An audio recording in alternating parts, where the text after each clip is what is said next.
बिस्मिल्लाहिर्रहमानिर्रहीम। Conceptual short questions 10th class physics chapter number 12। Students, ये हमारा बेसिकली थर्ड लेक्चर है आपके साथ इस सीरीज़ का, जिसमें मैं कंसेप्चुअल क्वेश्चंस को डिस्कस कर रहा हूँ जो कि लाहौर बोर्ड में फ़र्स्ट टाइम अपेयर होने हैं। First time in Lahore board ये अपेयर होंगे और ये पहले भी आते रहे हैं, लेकिन इस दफ़ा लाहौर बोर्ड ने पॉलिसी के साथ ये चीज़ रिकमेंड की है कि इस दफ़ा इस तरह के कॉन्सेप्चुअल क्वेश्चंस भी पेपर के अंदर आएंगे। ये क्वेश्चन किस तरह के हो सकते हैं, इससे रिलेटेड मैंने पहले 2 वीडियोस चैप्टर नंबर 10 और 11 के हवाले से अपलोड कर चुका हूँ। ये चैप्टर नंबर 12 के हवाले से है। क्वेश्चंस की तरफ मूव करते हैं। Question number 1, right the necessary condition for total internal reflection. Total internal reflection के लिए जो नेसेसरी कंडीशंस हैं वो क्या हो सकती हैं। आंसर की तरफ मूव करते हैं। First condition, the light travel from denser medium to rare medium. जो लाइट है वो डेंसर मीडियम से रेयर मीडियम की तरफ मूव करे, पहली कंडीशन ये है। Second condition, the angle of incidence should be greater than critical angle. जो एंगल ऑफ इंसिडेंस है वो क्रिटिकल एंगल से ज़्यादा होना चाहिए। नेक्स्ट मूव करते हैं क्वेश्चन नंबर 2 की तरफ। What is the nature of light. Light की नेचर से क्या मुराद है। What is the nature of light, light की नेचर क्या होती है। इसके आंसर की तरफ मूव करते हैं। There are 2 ideas about nature of light. Light की नेचर के हवाले से बेसिकली 2 आइडियाज़ हैं। First, wave nature, second, particle nature. Newton put forward the idea of particle nature and Maxwell gave wave nature of light in his wave theory of light. Basically Newton ने particle nature के हवाले से और Maxwell ने wave nature के हवाले से theory पेश की, अपना नज़रिया पेश किया। क्वेश्चन नंबर 3 की तरफ मूव करते हैं। व्हाट इज़ फोटोन, वो सजेस्टेड इट। फोटोन क्या है और उसको किसने सजेस्ट किया। आंसर की तरफ आते हैं। In 1900, Planck suggested that light consists of small packets of energy called photon. 1900 में प्लांक्स एक साइंटिस्ट था जिसने ये सजेस्ट किया कि एनर्जी के छोटे छोटे पैकेट्स होते हैं जिनको फोटोन का नाम दिया। लेटर इट कन्फर्म एक्सपेरिमेंटली, और बाद में इसको एक्सपेरिमेंटली प्रूव भी हो गई ये बात। क्वेश्चन नंबर 4 की तरफ मूव करते हैं। Why does dispersion of light occur. Light की डिस्पर्शन यानी उसका फैलाव उसका क्यों होता है, उसकी रीज़न क्या है। आंसर की तरफ आते हैं।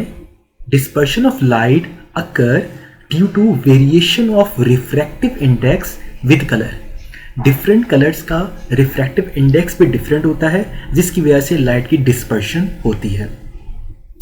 नेक्स्ट क्वेश्चन नंबर 5 की तरफ मूव करते हैं। How does the thickness of a lens effects it's focal length. जो फोकल लेंथ होती है वो थिकनेस पे डिपेंड करती है या नहीं करती है। अगर थिकनेस बढ़ाएंगे या थिकनेस कम करेंगे तो फोकल लेंथ पे क्या फ़र्क पड़ेगा। इसके आंसर की तरफ मूव करते हैं। A thicker lens has shorter focal length.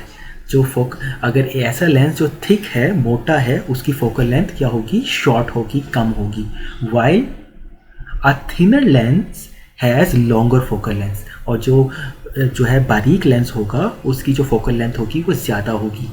As F is equals to R/2, ये बेसिकली फॉर्मूला है। Question number 6, explain why a fish under water appears to be at different depth below the surface than actually is. एक fish जो कि under depth होती है water के अंदर, उसकी जो एग्जैक्ट पोजीशन होती है वो हमें पता नहीं चल रही होती कि वो एग्जैक्टली कितनी गहराई के अंदर है। ठीक है, तो ऐसा क्यों होता है, इसकी reason. A fish under water appears to be shallower than its actual depth because of refraction of light. Light की बेसिकली रिफ्रैक्शन की वजह से आप एग्जैक्टली फिश की एक्चुअल लेंथ जो है उसको मेजर नहीं कर पाते, उसका पता नहीं लगा पाते। आपको एग्जैक्टली नहीं पता चलता कि फिश वाटर की कितनी गहराई के अंदर है, पानी की कितनी गहराई के अंदर है। क्वेश्चन नंबर 7 की तरफ मूव करते हैं। वाई और why not concave mirror are used for makeup? क्यों कनकेव मिरर को मेकअप के लिए इस्तेमाल नहीं किया जा सकता, कब किया जा सकता है और कब नहीं किया जा सकता, बेसिकली ये क्वेश्चन है आपके पास। इसके आंसर की तरफ मूव करते हैं। When the object is at focus point then its magnified and real image is formed. जब ऑब्जेक्ट को आप फोकस पॉइंट पर रखेंगे तो उसकी मैग्नीफाइड और रियल इमेज बनेगी। इन this case it is suitable for makeup. इस केस में आप कनकेव मिरर का इस्तेमाल कर सकते हैं मेकअप के लिए।